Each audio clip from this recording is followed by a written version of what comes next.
Good morning and welcome to Morning Gospel Fuel with Mr. G.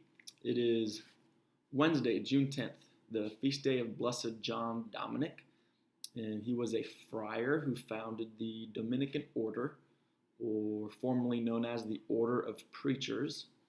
And he was born in Florence, Italy in the mid 1300s, died in 1419, and was beatified in April of 1832.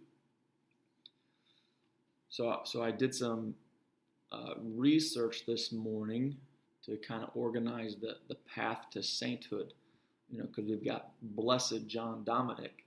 And if you notice on those dates, he was born in the 1300s, died in 1419, beatified in 1832, which is like 500 years after he was born. But his feast day is today, but he's still called Blessed John Dominic rather than Saint John Dominic. So I figured I'd kind of help teach and explain, the path to sainthood. There's some gray area involved. But anyway, here's the most direct linear pathway. So first, step one, you are considered a servant of God, which is determined by the diocese of which that potential saint, lived. And typically, you have to have been dead for 5 years before you can begin the path to sainthood.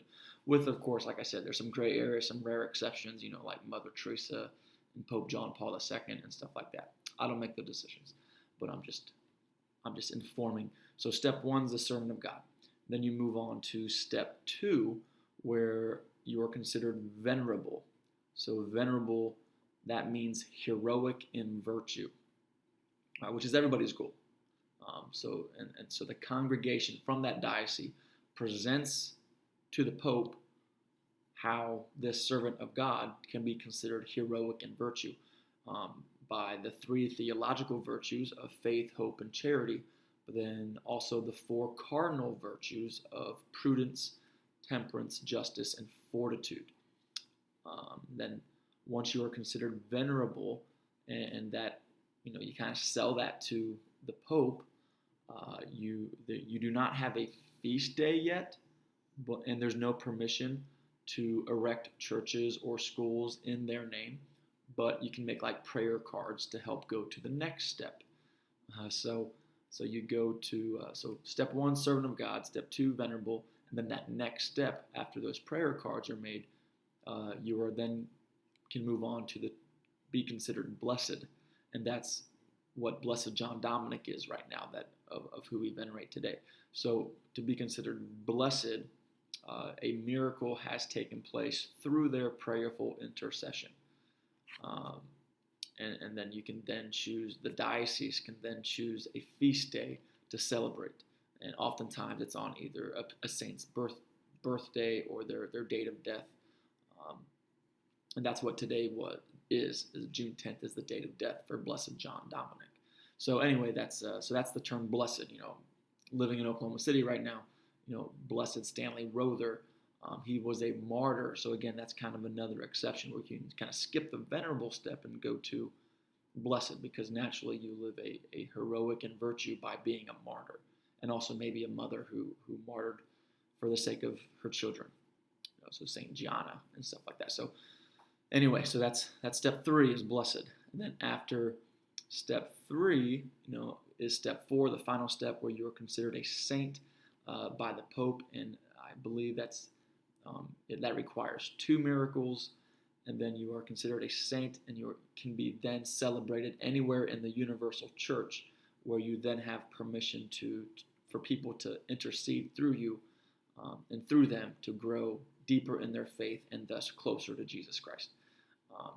So I guess Blessed John Dominic is in a little bit of he's on pause right now. I guess he's on hold because he died in 1419. He was beatified in 1832, and now we're in the year 2020, and he's still considered blessed. So almost 200 years, and he's still not considered a saint. So I guess we need to pray for that. But that's just the process. Figured you might be interested in it. And there are thousands of people who are considered blessed right now that are in waiting to be canonized as a saint. So the more you know. Sorry if that took longer than what I thought, because I never even got to the gospel yet. So let's begin. So here's the gospel. Today's gospel is from Matthew chapter 5, verses 17 through 19. So let's begin in the name of the Father, Son, and Holy Spirit. Amen. Do not think that I have come to abolish the law or the prophets. I have come not to abolish, but to fulfill. Amen, I say to you, until heaven and earth pass away, not the smallest letter or the smallest part of a letter will pass from the law, until all things have taken place. Therefore, whoever breaks one of the least of these commandments and teaches others to do so will be called least in the kingdom of heaven. But whoever obeys and teaches these commandments will be called greatest in the kingdom of heaven. So there we go. 3 verses this morning. And I think it's important to know that, Jesus is saying he has not come to abolish the law, but to fulfill the law. And laws are given to us of the commandments and stuff to live a life of virtue so that we can become a saint. Because everybody in heaven is considered a saint. It's just whether or not we intercede through them here on earth and such like that. Anyway, so the part of that gospel is, it says, one of the least teaches others to do so, right? Either to follow the law or to break the law. So we're talking about teaching today.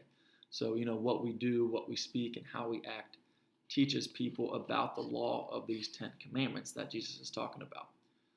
So whether it be directly or indirectly, verbally or non-verbally, we are teaching others the gospel message. And it could be either the right way or the wrong way, simply by how we live our lives. So hopefully, by how we live our lives, how we treat other people, and stuff like that, how we respond, we're representing Christ by how we're doing that. So herein lies the challenge for today. Otherwise, have a great day, and God bless. In the name of the Father, Son, and Holy Spirit, amen.